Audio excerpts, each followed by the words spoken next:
নমস্কার বন্ধুরা, এই মুহূর্তে রয়েছে রাজ্যের সমস্ত কৃষকদের জন্য বিরাট বড় সুখবর।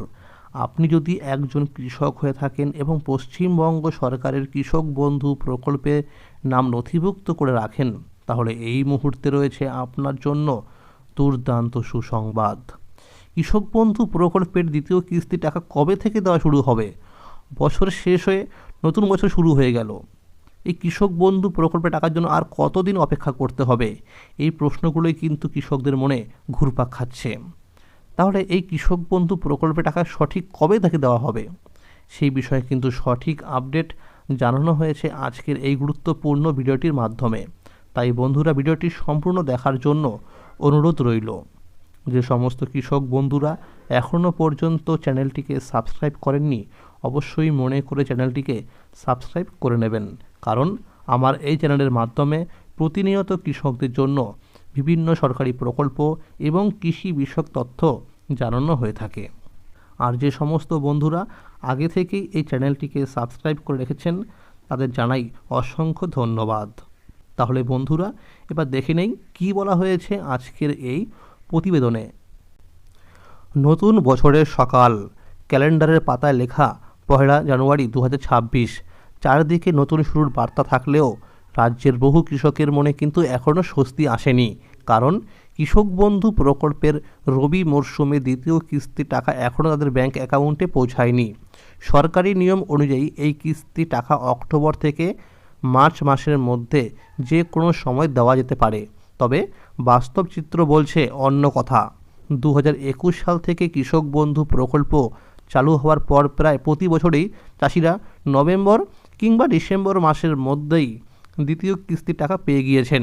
ফলে সেই অভ্যাসের জায়গা থেকেই এবারও কৃষকরা বছরের শেষের আগেই টাকা পাওয়ার আশা করেছিলেন। কিন্তু 2025 সালের ডিসেম্বর মাস পেরিয়ে গেল, শুরু হলো নতুন বছর, তবুও টাকা না আসায় স্বাভাবিকভাবেই কৃষকদের মনে নানা প্রশ্ন ঘুরপাক খাচ্ছে। অনেকেরই রবি চাষের খরচ, সার বীজ কেনা, সংসারের প্রয়োজন সব কিছুই এই টাকার উপর নির্ভর করে থাকে। তাই দেরি হওয়ার উদ্বেগ বাড়ছে গ্রাম বাংলার অন্দরমহলে। তবে এখনও সময়সীমা শেষ হয়নি। নিয়ম অনুযায়ী মার্চ মাস পর্যন্ত সময় রয়েছে। কৃষকদের একটাই আশা, যেন খুব শীঘ্রই এই অর্থ সহায়তা তাদের ব্যাংক অ্যাকাউন্টে জমা পড়ে এবং নতুন বছরের শুরুটা অন্তত কিছুটা স্বস্তির হয়।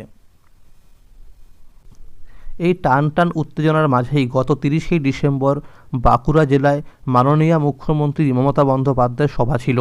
রাজ্যের বহু কৃষক টিভির খবর চ্যানেলে কিংবা মোবাইলে সরাসরি সম্প্রচার দেখছিলেন। অনেকেরই আশা ছিল হয়তো এই সভা থেকেই কৃষক বন্ধু প্রকল্পের টাকা রিলিজের ঘোষণা আসবে, কিন্তু সেই ঘোষণা না হওয়ায় হতাশা আরও একটু বেড়েছে। তবে এবার সেই সমস্ত আশঙ্কার মাঝেই এলো বড় আপডেট।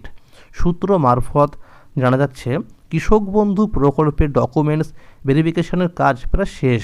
তবে এখনও কিছু কৃষকের ক্ষেত্রে কৃষক বন্ধু প্রকল্পের সঙ্গে আধার লিঙ্ক করা বাকি রয়েছে। কৃষি দপ্তরের আধিকারিকদের বক্তব্য অনুযায়ী খুব শীঘ্রই যোগ্য কৃষকদের ব্যাংক অ্যাকাউন্টে টাকা ক্রেডিট হতে শুরু করবে। এখন মূলত অপেক্ষা মাননীয় মুখ্যমন্ত্রীর আনুষ্ঠানিক ঘোষণার। তথ্য অনুযায়ী আরও জানা যাচ্ছে, রাজ্যের প্রায় সমস্ত কৃষকের স্ট্যাটাসে এখন অ্যাকাউন্ট ভ্যালিড দেখাচ্ছে। যদিও কিছু কৃষকের ক্ষেত্রে ডিলিট ফার্মার অথবা rejected reason for rejection land error লেখা রয়েছে। এই ধরনের স্ট্যাটাস যাদের দেখাচ্ছে, তাদের অবশ্যই নিকটবর্তী কৃষি অফিসে গিয়ে যোগাযোগ করতে হবে। সবচেয়ে গুরুত্বপূর্ণ খবর হলো, সূত্র অনুযায়ী আগামী 7ই জানুয়ারির মধ্যেই কৃষক বন্ধু প্রকল্পে টাকা দেওয়ার শুরু হতে পারে।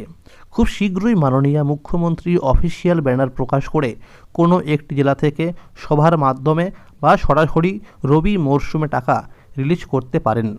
প্রাথমিকভাবেই নদিয়া, মালদা, কোচবিহার, হাওড়া, পূর্ব ও পশ্চিম বর্ধমান, পূর্ব ও পশ্চিম মেদিনীপুর, উত্তর ও দক্ষিণ 24 পরগনা, পুরুলিয়া, বাঁকুড়া, বীরভূম এবং উত্তর ও দক্ষিণ দিনাজপুর সহ এই সমস্ত জেলায় টাকা আগে পৌঁছানোর সম্ভাবনা রয়েছে। কৃষকদের জন্য নির্দেশিকা 1 নম্বরে বলা হয়েছে, প্রত্যেক কৃষকদের ব্যাংকে গিয়ে ব্যাংক অ্যাকাউন্টের সঙ্গে কেওয়াইসি আপডেট আছে কি না তা চেক করতে হবে। 2 নম্বরে বলা হয়েছে প্রত্যেক কৃষকদের কৃষক বন্ধু প্রকল্পের ওয়েবসাইটে গিয়ে স্ট্যাটাস চেক করতে হবে। আধার নম্বর না থাকলে কৃষি অফিসে গিয়ে আধার লিঙ্ক করাতে হবে।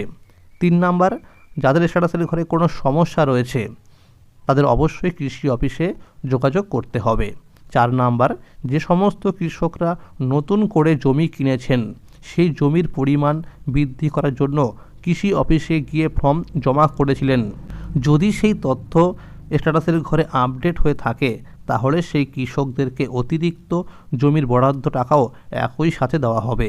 তাহলে বন্ধুরা, কৃষক বন্ধু প্রকল্পের আপডেট আজকে এই পর্যন্তই। আবারও দেখা হচ্ছে পরবর্তী আপডেট নিয়ে।